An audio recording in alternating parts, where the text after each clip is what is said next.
ఆపవే నిద్ర మొహందానా. నువ్వు ఓదారుస్తున్నట్లేదు, వెక్కిరిస్తున్నట్టుంది. నువ్వు సైలెంట్ గా ఉండు, నేను చూసుకుంటాను. నువ్వు బాధపడకమ్మా. ఇలాంటి మంచి మనిషిని నేను ఎక్కడా చూడలేదమ్మా. అమ్మా, నీకు ఆరోగ్యం బాలేదని నా దగ్గర 105 రూపాయల వడ్డీకి 10,000 అప్పు తీసుకురాడమ్మో. అయ్యో, నీ మీద ఎంత ప్రేమ లేకపోతే అంత అప్పు తీసుకుంటాడమ్మో. అమ్మా, మళ్ళీ ఇంకొకసారి వచ్చాడమ్మా. ఇదిగో నా కూతురికి నగలు చేయించాలని మరో 10,000 5 రూపాయలకు వడ్డీకి తీసుకున్నాడమ్మా. అయ్యా అయ్యా, కూతురి మీద అంత ప్రేమ లేకపోతే ఇంత అప్పు చేస్తాడా అమ్మా?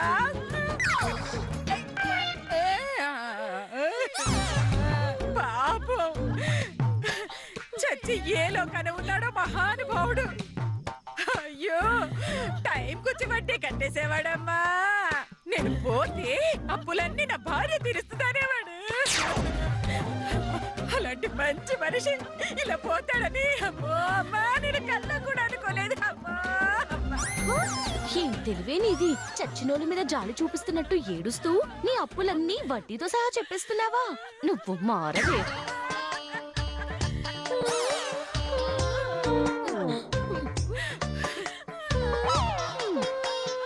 అయ్యో పాపం, అలాంటి గొప్ప మనిషిని ఇంతవరకు చూడనే లేదమ్మో. అంత మంచి మనిషి ఆత్మ శాంతించాలన్నా, ఆత్మ ప్రశాంతంగా స్వర్గానికే వెళ్ళాలన్నా ఎవ్వరికి పైసా రుణం ఉండకూడదమ్మో. అమ్మా, అలా ఉంటే నరకానికి వెళ్తాడంటమ్మా. నా అప్పు గురించి నాకు బాధ లేదమ్మా, నా బాధ అంతా ఈయన గురించేనమ్మా.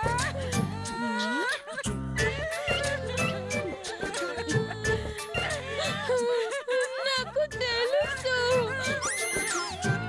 ఆయన ఆత్మ ఖచ్చితంగా స్వర్గానికి వెళ్తుందని. ఎందుకంటే ఆయన రుణాలన్నీ ఆయన భార్య తీరుస్తుంది కదా.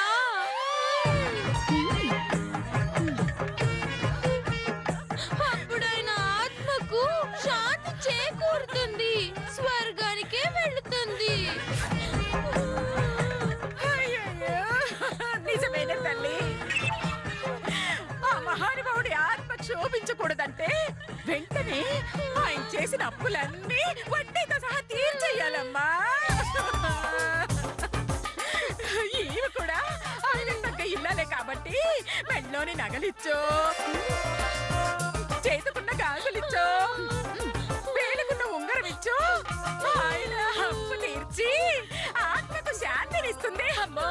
అమ్మా, ఆలస్యం చేసే కొద్దీ స్వర్గం దారులన్నీ మూసుకుపోతాయంట అమ్మో. అమ్మా,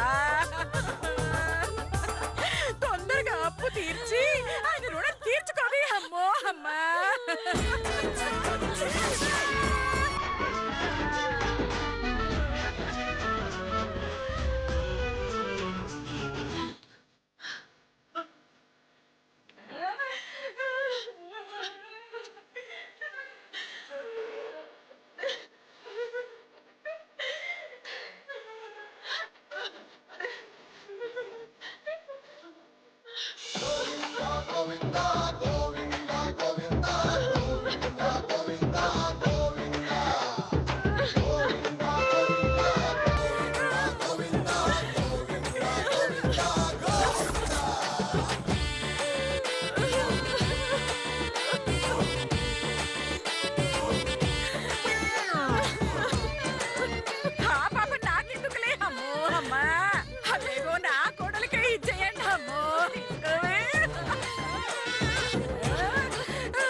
అడిగితే అప్పుకి నగలకి సరిపోయాయన్నావు. చూస్తేనేమో ఇంకా 200 తక్కువ అనిపిస్తుందే. పాపం 200 అత్తయ్య, వదిలేద్దాము. అప్పు కడ జారి పడకూడదు.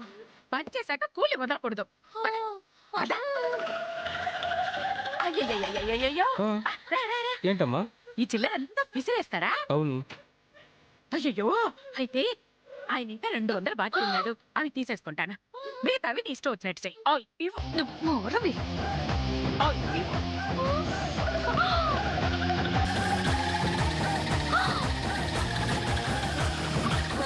ఇలా ఇయ్యి.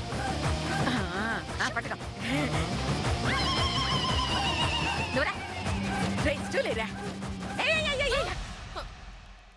ఎక్కడికి వెళ్ళిపోతున్నావు? సొంత శవం లాగా మా డబ్బులు మనకు వచ్చేసాయి. రా, శవం ఎందుకు? వెయ్యిరా, వెయ్యి.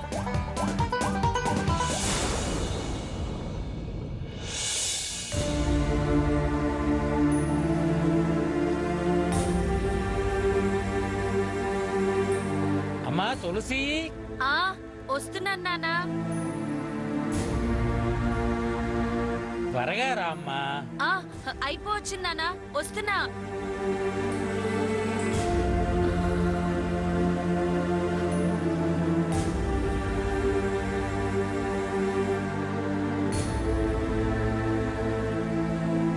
పెద్దమ్మా షూలేస్ కట్టవా? కడతాను నానా.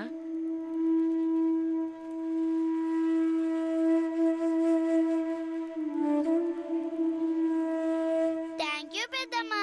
అలాగేమ్మా. పెద్దమ్మా ఏం నానా? తల దువ్వి జడై పెద్దమ్మా. రా.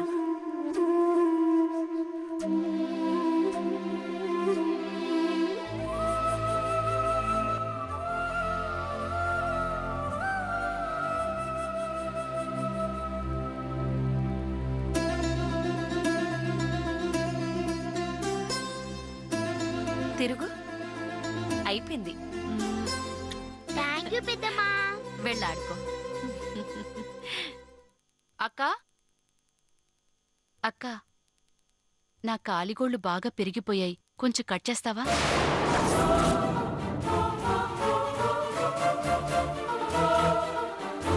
అలాగేనమ్మా.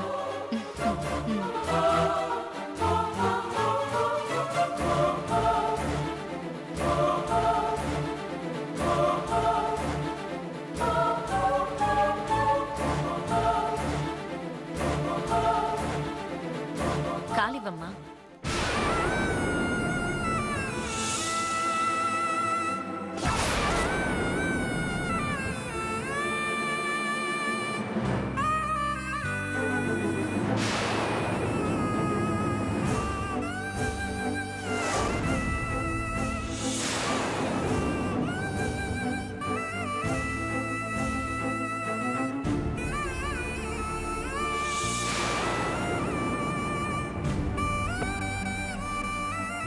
అయిపోయింది.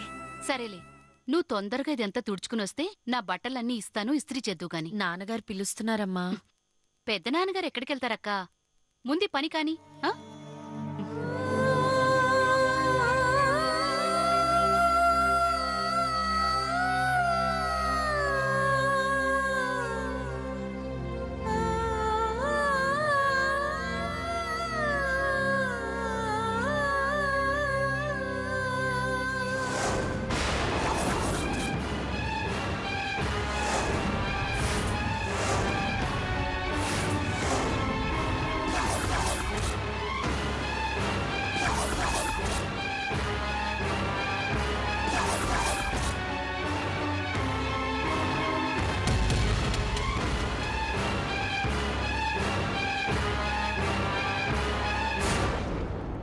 నానా, కట్నం తొక్కువిచ్చిన నా కూతుర్ని కడుపులో పెట్టి చూసుకుంటున్నారని ఎంతో సంబరపడిపోయానమ్మా.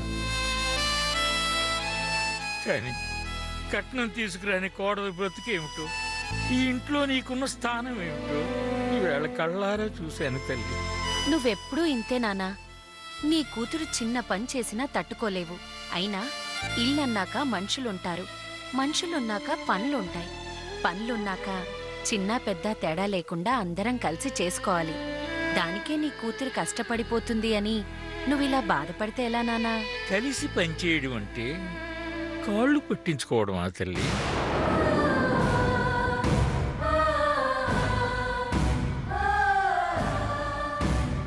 ఈ ఇంట్లో నువ్వెన్ని కష్టాలు పడుతున్నావు, ఇక్కడ మనుషులకు నువ్వెంత భయపడుతున్నావు, అన్నీ అన్నీ చూశానమ్మా.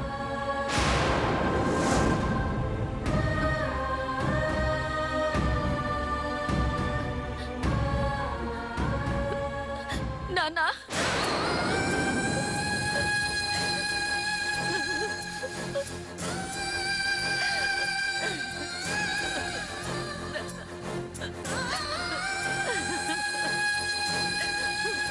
నాన్న, నన్ను క్షమించు నాన్న. ఇన్నాళ్ళు నా కష్టాలు మీకు కన్నీళ్లు తెప్పించకూడదని నిజం దాచాను నాన్న.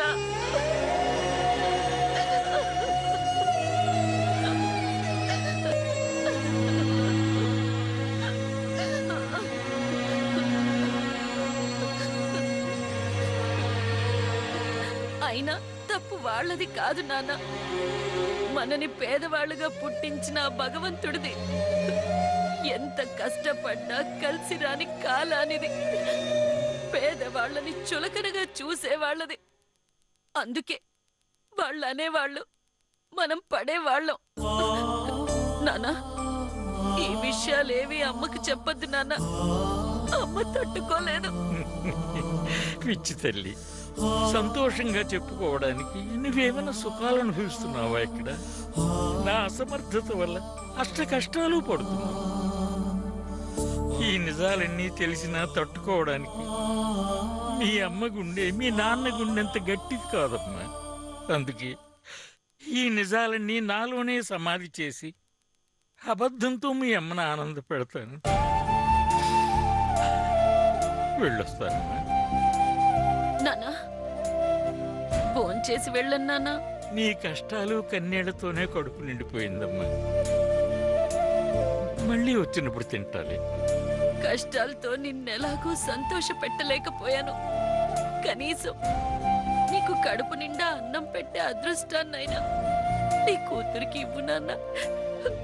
నీకు దండం పెడతాను. అమ్మా తులసి, ఇంకా ఇక్కడ ఉంటే నీ బాధలు ఇంకెన్ని చూడాల్సి వస్తుందో అన్న భయంతో అలా అన్నాను. కానీ నా చెట్టి తల్లి చేతి ముద్ద తినడానికి ఇష్టం లేక కాదు తల్లి.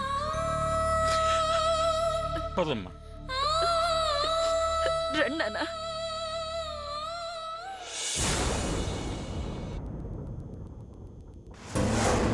బావగారు, ఇలా అంటున్నానని మరోలా భావించకండి. నిజానికి నాకు మాత్రం మీ అమ్మాయినే మా ఇంటి కోడల్ని చేసుకోవాలని ఉంది. కానీ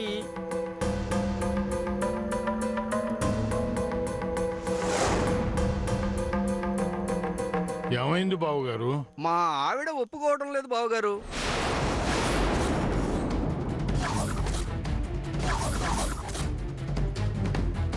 ఎందుకు? మా వల్ల తప్పేమైనా జరిగిందా? తప్పో ఒప్పో మాకు తెలియదండి. మీదెంతో సంప్రదాయమైన కుటుంబం అని, మీ పిల్లల్నెంతో క్రమశిక్షణగా పెంచారని, నిప్పులు జరిగే కుటుంబం అని, నీతికి నిజాయితీకి మీ ఇల్లు అడ్రస్ అని ఎంతగానో ఊహించుకున్నాం. కానీ అదంతా నిజమని, మేము ఊహించిన దానికన్నా మీరు గొప్పవారని మీ మధుమతి చదివిన కాలేజీ ప్రిన్సిపాల్ చెప్పారు.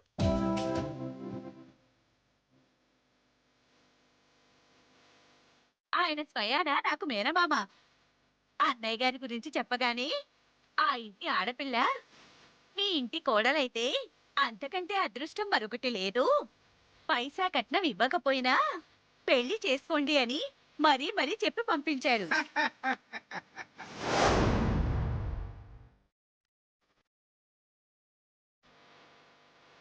ఆ విషయాన్ని కొంచెం కామెడీగా నా భాషలో చెప్పాలంటే ఊరికే జోక్గా చెప్పామంటే. అమ్మయ్యా, ఏం చెప్పబోతున్నారు అని ప్రాణాలు అరచేతిలో పెట్టుకొని విన్నా. మొత్తానికి సంతోషకరమైన వార్తే చెప్పారు. అంతకన్నా మంచి వార్త చెప్పబోతున్నానమ్మా. వచ్చే వారమే నిశ్చితార్థం ఏర్పాటు చేయబోతున్నాం. అది జరిగిందంటే సగం పెళ్ళి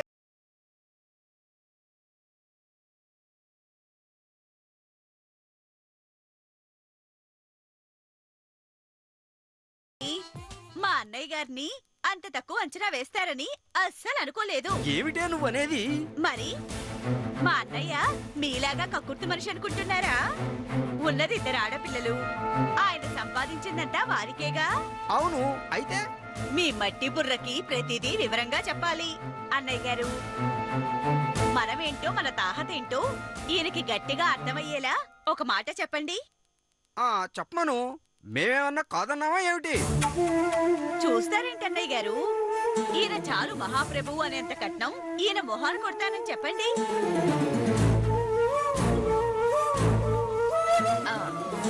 దానం కట్నం ఇచ్చేవారు చెప్పకూడదండి. అలా చెప్తే తీసుకునేవారిని తక్కువ చేసినట్టు అవుతుందని మా నాన్నగారి ఉద్దేశం అండి. అందుకే అలా మౌనంగా ఉన్నారండి. చిన్నపిల్లవైనా చాలా చక్కగా చెప్పావమ్మా. సరే, ఆ కట్నం ఏదో నేనే చెప్పేస్తాను. మా వాడి జీతానికి మాకున్న ఆస్తికి ఓ 50 పై మాటే చెప్పారు. కాకపోతే మా వాడు మీ అమ్మాయిని తప్ప మరో అమ్మాయిని చేసుకోనన్నాడు కాబట్టి ఓ 10 లక్షలు ఖాయం చేసుకోండి. నా పరిస్థితికి 10 అంటే చాలా కష్టం బావగారు. సరే అన్నయ్య గారు, మీరంతగా కష్టమంటున్నారు కాబట్టి ఒక 8 ఇవ్వండి.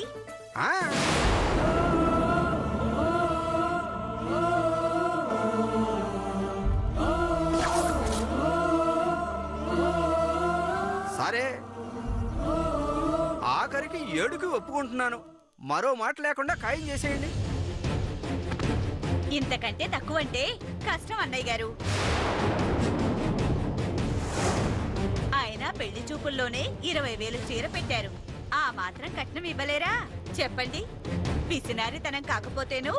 ఉంటే పిల్లకన్నా ఎక్కువ వదిన గారు, లేకనే మా బాధలు. మీలాంటి గొప్ప కుటుంబం దొరకడం అదృష్టం అయితే మీరడిగిన కట్నం ఇవ్వలేకపోవడం నా దురదృష్టం. మీరు పెద్ద మనసు చేసుకుని ఓ 4.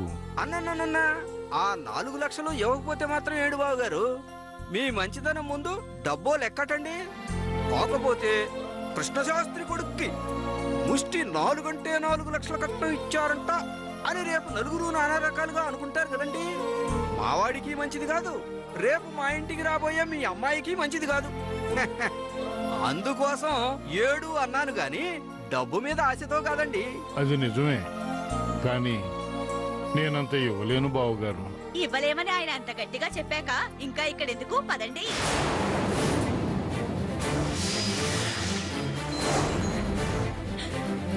పదండి. నేనంత ఇవ్వలేను బావగారు. ఇవ్వలేమని ఆయన అంత గట్టిగా చెప్పాక ఇంకా ఇక్కడెందుకు? పదండి.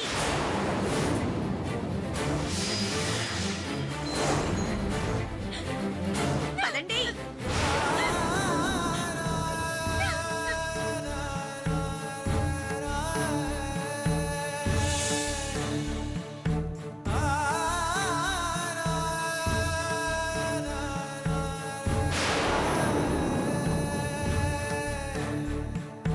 ఒక్క నిమిషం ఆగండి నాన్న. నిమిషం కాదు, గంట ఆగినా ప్రయోజనం లేదురా అబ్బి. పదండి వెళదాం. ఒక్క నిమిషం ఆగండి. దయచేసి అలా కూర్చోండి.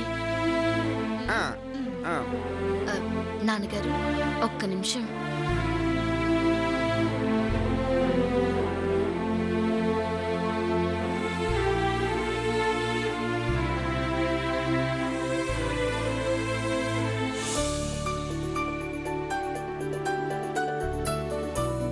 చాలమ్మ.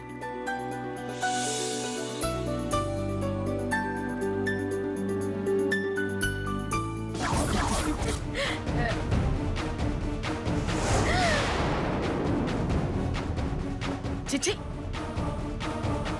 వెధో జన్మని. పైసాకి ఠికాణ లేకపోయినా మింగడానికి మాత్రం ముందు ఉంటాను.